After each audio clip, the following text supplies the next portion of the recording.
Halo Sobat Bucin. Iya, pada sosokan bucin lu. Bilang, aku nggak bisa hidup tanpamu. Baru telat makan sejam aja, terus langsung nangis-nangis. Sosokan kagak bisa hidup. Kagak bisa hidup tuh lu tanpa air sama tanpa nasi. Baru dia mati lu ntar. Pokoknya kalian kalau punya pasangan, ya lebay begitu ya. Sampai posesif terus ujung-ujungnya toksik.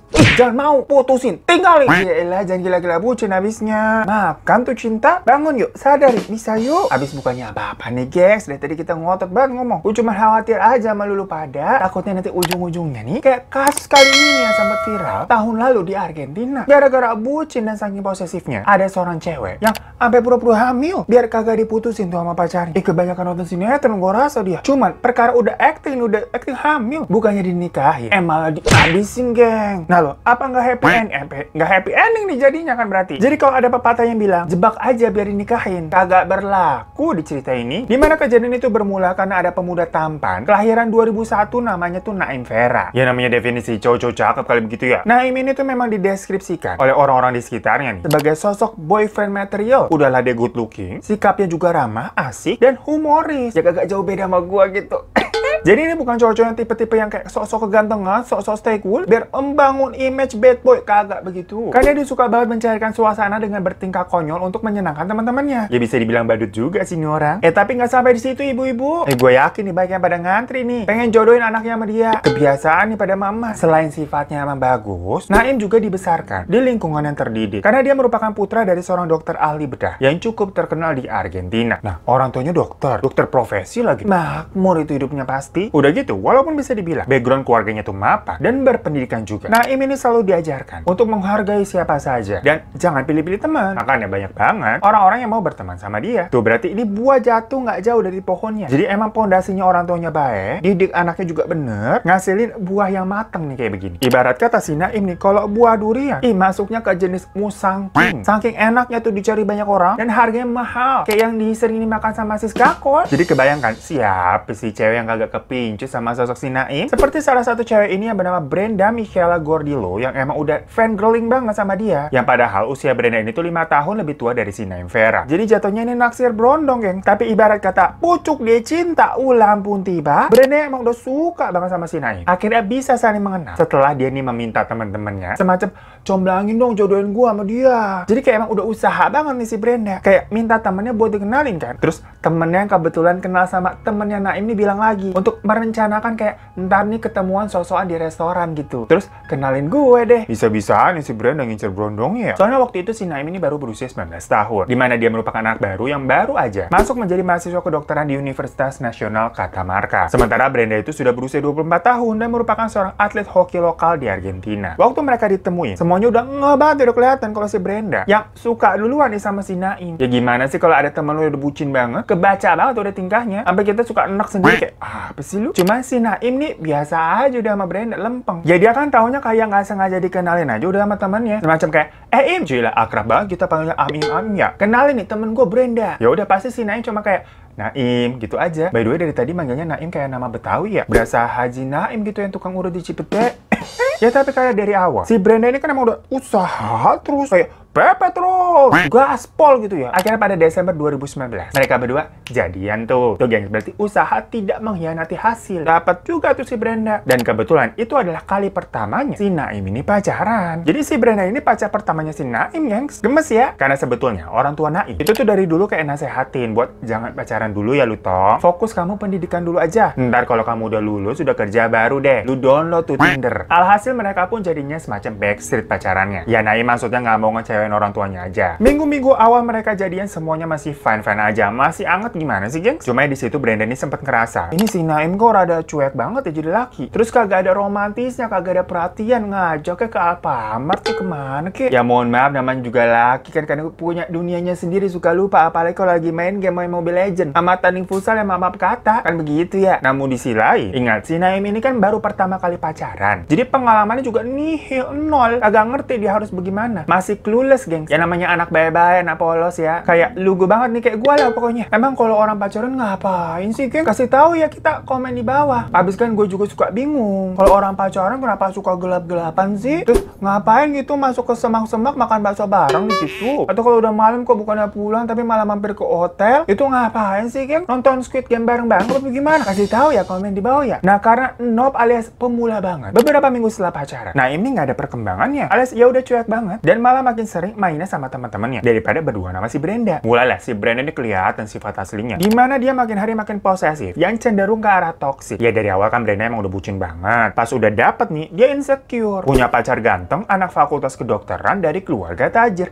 Apa kagak dak dikduk mulu itu tiap hari? Masih banyak pelakor-pelakor nih di luar sana nih yang siap menikung kalau nggak waspada. Makanya lu cari cowoknya standar-standar aja. Kayak gue nih, biar kagak insecure lu. Ya Allah, promosi dirimu lu gue tiap hari kenes banget. Istilahnya pokoknya motonya Brenda nih, genggam terus, jangan sampai lepas. Ya sebenarnya tapi si Naim ini bukannya nggak cinta gitu sama Brenda ya, karena sifatnya tadi terlalu cuek. Tapi dia emang tipikal cowok yang polos. Yang sampai pernah loh, dia sampai minta tips ke teman-temannya. Nanyain, gimana sih caranya biar si Brenda ini seneng? Segitunya, geng. Jadi antara polos sama orang beda-beda tipis ya ternyata ya. Si Naim ini nggak pernah nonton film-film romantis apa bagaimana, gue heran juga sih. Yaudah akhirnya sama teman-temannya disaranin tuh, lu beliin gitu coklat, beliin bunga juga, terus ajak dinner. Sama jangan lupa lu sering-sering kirim chat-chat romantis. Cewek suka tuh digituin. Jangan lu kalau balas chat cuman oke, sip, sama emoticon begini doang nih. Jailah, bete ntar dia. Oh gitu ya. Ya udah, sama Naim semuanya dilakuin. Tapi menurut si Brenda, apa yang dilakukan Naim ini itu masih kurang dan kelihatannya katanya nggak tulus. Lah bener-bener ya si Brenda nih. Daripada cewek-cewek kadang-kadang menguji kesabaran. Cewek-cewek jangan ada gila-gilanya lu. Katanya mau diperhatiin, giliran diperhatiin dibilangnya kagak tulus. Udahlah, emang jadi cowok nih serba salah. Apa lagi salahku? Apa lagi salahmu? Apa lagi?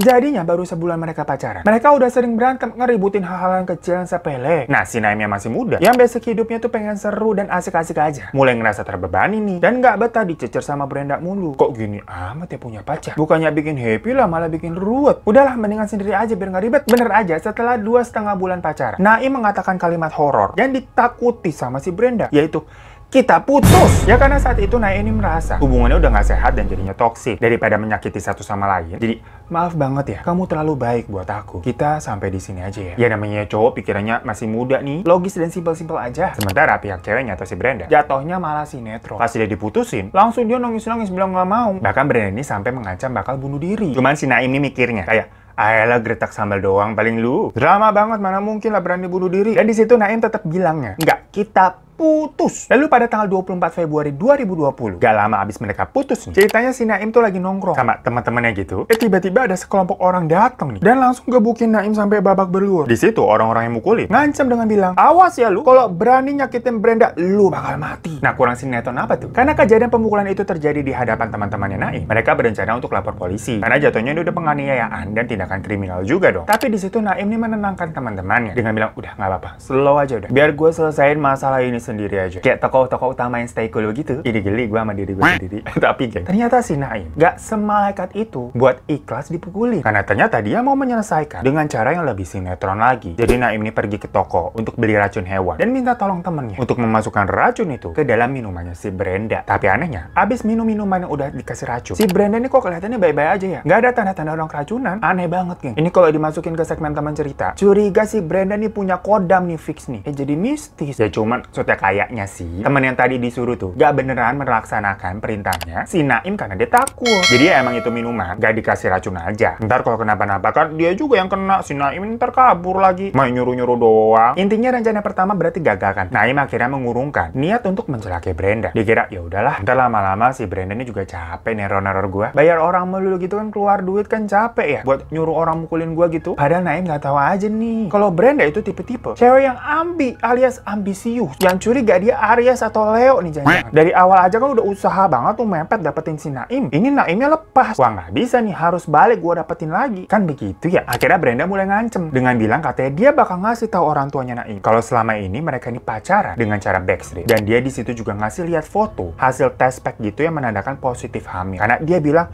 aku hamil anakmu Naim.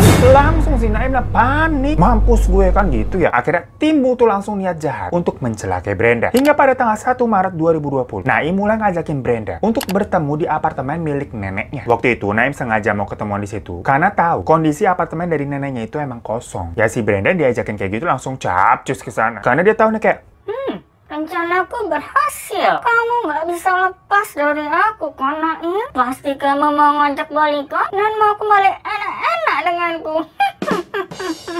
pas Brenda ini masuk ke apartemennya nih, semuanya berjalan lancar. Mereka sempat ngobrol santai sampai akhirnya mereka kembali cekcok saat membahas tentang kehamilannya si Brenda. Dan di situ Naim mulai memukuli Brenda berkali-kali. Menurut pengakuan Naim, Brenda sempat berteriak dan meminta pertolongan, tapi mulutnya malah disumpel sama kain gitu sama si Naim. Dan di situ Naim juga akhirnya mencekik Brenda hingga tewas. Di sekitar jam 3 pagi, Naim baru sadar kalau Brenda udah nggak bernyawa. Dia langsung panik dan mulai mengatur rencana untuk menutupi kejahatannya. Dia kemudian mencari parang dan gergaji, terus mulai memotong-motong tubuh Brenda hingga beberapa bagian. Habis itu, dia menyalakan panggang dan mulai memanggang tubuhnya Brenda tadi itu yang dipotong-potong seperti manggang steak. Nah, tetangga apartemen di situ sempat tuh nyium aroma-aroma dari masakan. Gimana sih kalau ada daging yang dipanggang? Ya, tapi dikiranya lagi ini masak steak kali ya tetangga gue ya. Walaupun jam 3 pagi tuh masaknya aneh juga. Ya mungkin karena itu di Argentina gitu ya. Jadi jam 3 pagi orang lapar makannya steak gitu kan bule. Ibarat kata kalau di sini kita kayak nyium ada aroma Indomie. Tetangga kita lapar kali masaknya Indomie. Jadi ya tetangganya cuek-cuek baik dan langsung menutup jendela agar aromanya nggak masuk aja. Nah, Naim memang melakukan hal itu sengaja buat menghilangkan jejak. Jadi sebisa mungkin semua dagingnya Brenda itu dipanggang kayak steak. Tapi ya ini kan manusia ya, satu tubuh gitu. Gede-gede masih ada tulang, masih ada kepala. Nggak segampang itu kalau semuanya dimasak. Akhirnya si Naim ini mulai memasukkan potongan tubuhnya Brenda ke dalam tas besar dan pergi dari apartemen itu. Sepanjang jalan, Naim membuang sebagian tubuhnya Brenda yang dia sebar-sebar di tempat-tempat sampah secara terpisah. Nah, dari tadi aja ceritanya udah sinetron ya. Sama nih juga, geng. Di perjalanan tuh, Naim sempat dihentikan sama 2 orang polisi. Kayak, duh,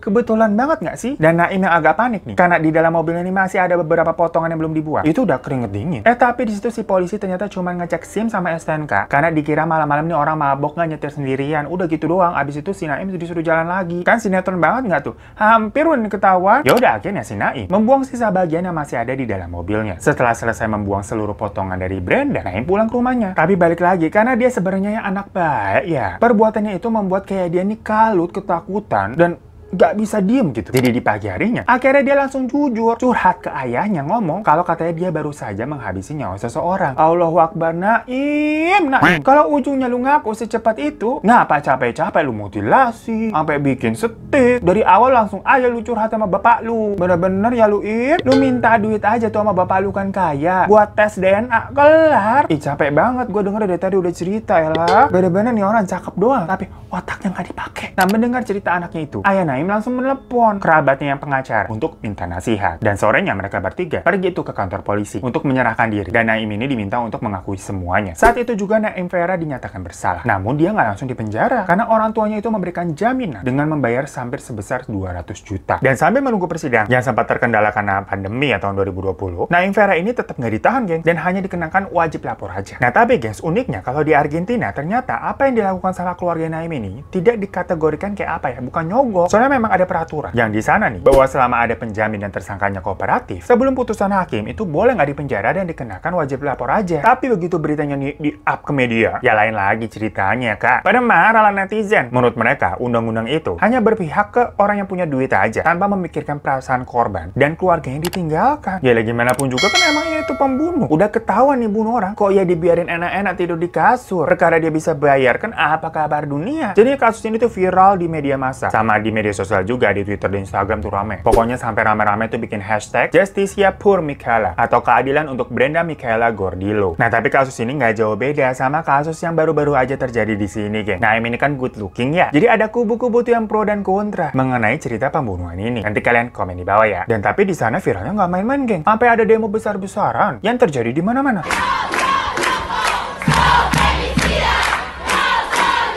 Karena semua orang ini sangat marah dengan pihak yang berwajib yang saat itu terkesan menunda-nunda persidangannya dengan alasan pandemi. Rumah Naim Vera ini pun nggak luput dari amukan warga. Sampai-sampai keluarga Naim ini itu juga terus mendapatkan ancaman, baik verbal ataupun kekerasan, kayak banyak yang nimpukin itu rumahnya pakai batu sama bom molotov, kan parah banget. Nah karena desakan warga yang udah mulai barbar ini, persidangan Naim Vera pun akhirnya digelar. Dan setiap persidangannya berlangsung nih, Naim itu akan dikawal ketat banget sama polisi untuk menghindari dari amukan warga. Jadi segitu hebohnya kasusnya di situ, di sana, geng. Dari hasil penyelidikan penyelidikan. Alasan utama Naim membunuh Brenda adalah takut orang tuanya itu mengetahui tentang kehamilan Brenda, yang mana ternyata setelah otopsinya keluar, hasilnya menunjukkan bahwa Brenda ini sebenarnya kagak hamil, alias tipu-tipu doang, biar Naim mau balikan lagi. Pada 10 Juni 2020, di persidangan, Naim Vera pun mengakui kalau dirinya bersalah. Dia meminta maaf kepada keluarga Brenda dan seluruh masyarakat umum, yang mana hal itu dia lakukan untuk menghindari hukuman mati. Sampai akhirnya pada 31 Mei 2021. Jadi baru kelar nih kemarin berarti persidangannya ya tahun ini, geng. Para hakim menjatuhkan hukuman penjara seumur hidup dengan denda 3 juta peso sebagai kompensasi ekonomi terhadap keluarga korban. Dari netizen yang pada heboh tadi, itu banyak yang puas dengan hasil putusan pengadilan, termasuk keluarga besar dari Brenda sendiri. So, itu tadi kasus Naim Vera yang sempat seheboh itu di Argentina gara-gara bucin, gengs. Ya, tapi kasus ini juga bisa sampai viral karena si Naim ini good looking dan keluarganya juga ternama, jadi ya banyak diliput sama media. Kayak kasus-kasus psikopat good looking yang kemarin-kemarin juga lah. Tapi menurut kalian gimana? Komen di bawah ya. Apakah ini semuanya 100% salah si cowok? Atau adanya salahnya cewek juga? Atau dua-duanya salah atau gimana deh? Pokoknya gue mau tahu pendapat kalian, langsung komen di bawah. Thank you semua yang udah nonton channel ini. Jangan lupa untuk klik subscribe kalau belum. Kalau udah, terima kasih banyak. Boleh minta like ya. Dan jangan lupa juga follow Instagram gue @hirotadaivan. Sampai jumpa di kasus misling selanjutnya. Assalamualaikum.